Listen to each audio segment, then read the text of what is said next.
Today we're going to take a psychedelic trip down memory lane to uncover the groovy origins of the word hippie and how it sprouted into our far-out aesthetic that we know and love. Let's rewind to the swingin' 60s, baby. Picture this.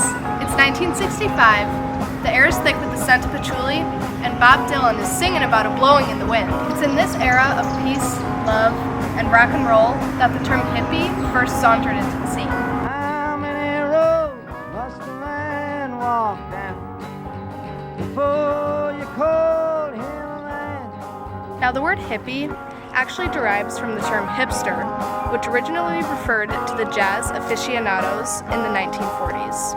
But these cats weren't just satisfied with jiving to jazz. They wanted to spread the love and harmony like jam on toast, man.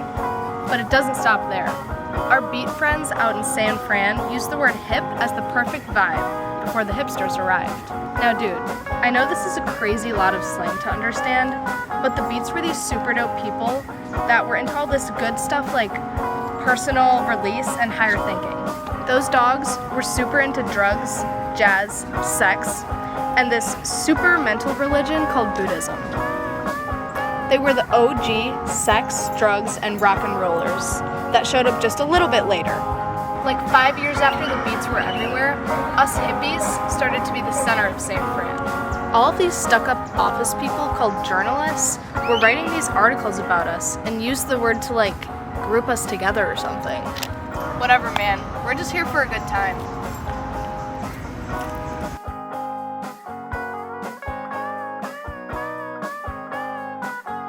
Now we're all super spirited and stuff, but this whole super rad aesthetic didn't start becoming a thing until we all started to get a little bit crazy in the 60s.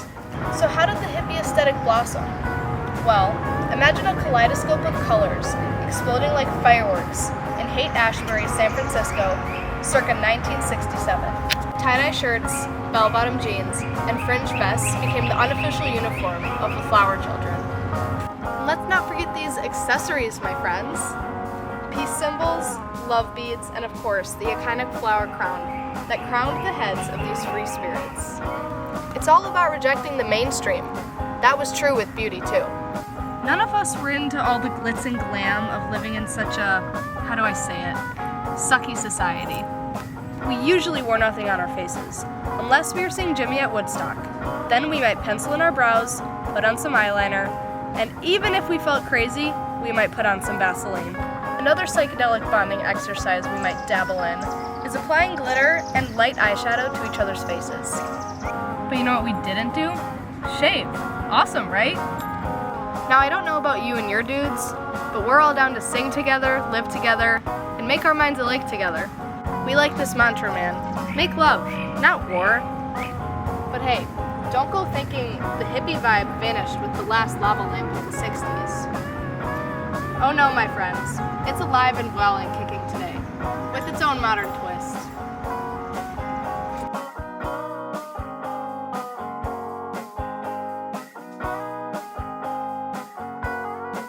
In today's world, the hippie aesthetic has evolved into a fashion of retro vibes and eco-consciousness. Think thrifted threads, organic fabrics, and DIY crafts galore. It's all about that laid-back, nature-loving vibe, while still staying woke. You dig? As for beauty, the all-natural approach has really come full circle. You know those silly little things that you guys called clay masks? Well, we used to do this awesome thing where we would just stick our faces in the mud to get the same vibe.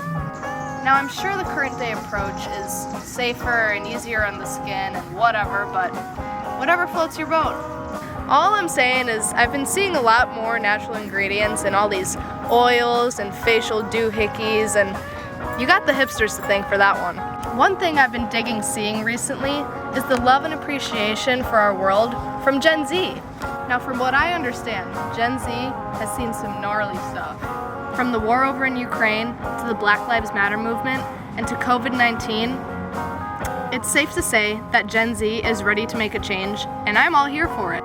Whether you're grooving to Janis Joplin on vinyl or sipping chai tea lattes at your local cafe, always remember that the spirit of the hippie lives on forever. Peace, love, and tie-dye.